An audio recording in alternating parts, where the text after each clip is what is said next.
exam room, exam room, exam room, exam room.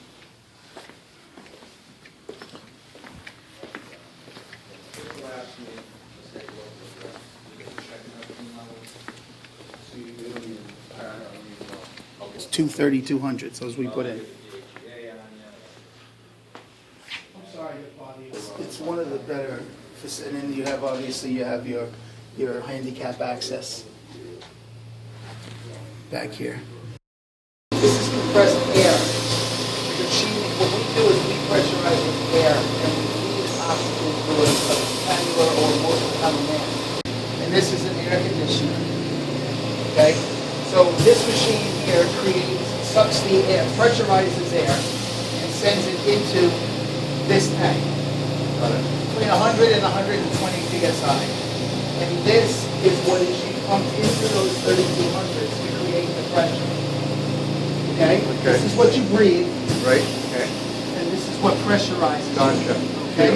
That's what makes them safe. Around the country and around the world, people are, you see those 3200s, they're filling them up with pure oxygen. How dangerous that is? Okay. We don't do that. We pressurize with air and we use oxygen for that treatment.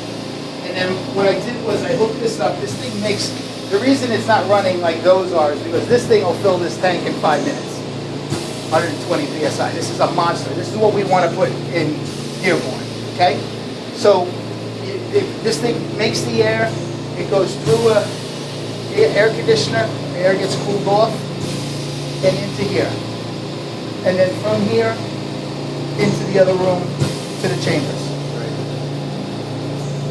But these things weigh 900 pounds each with nothing in them. Okay? So it's a chore. It's a chore setting up a clinic like this. But this is really the best system that you'll see. It's really the best system that you'll see. Ordinarily, you would take a tank like this, green with full of oxygen, at about 600 psi. Okay? And this would take the whole building. So that's why we devised, well, my partner, before we got involved, devised how to pressurize with the air and treat with the oxygen. Arizona. Yeah. I was talking to somebody there. They said that HBOC in an environment like this is non-tenable because for something having to do with the regulations, you have to be adjacent to a hospital and your compressor has to be in a separate building or something. That's inaccurate, right? This is folklore, right? Yeah, it's all reasons not to do it, and there are thousands of them. No, the way we have this set up here is It's perfect. fine for every state. Absolutely.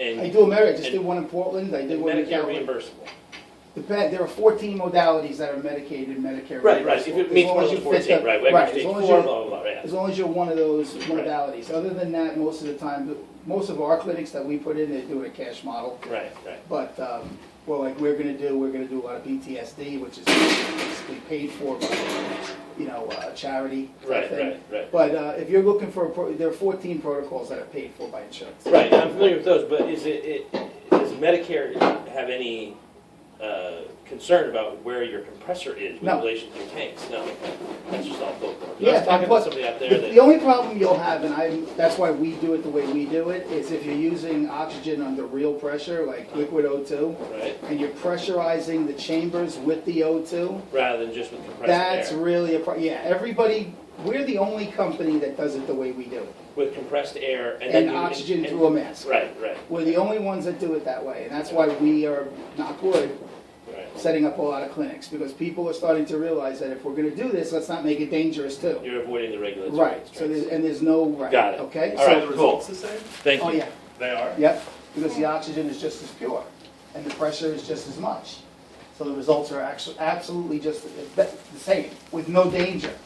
Huh. You could ignite a chamber pressurized with oxygen with static electricity from your hair. Right. Went through it all and scared the crap out of us. And then the very last thing Chris said was, "You guys are good. You can light a lighter in yours." Yeah, you can. And we're like, No, actually, you can actually, what I was just telling Mark here is that I put drain hoses on the bottom of those oxygen tanks in case I have to do something quick, like take out a receiver or change add a receiver. I can drain the oxygen out.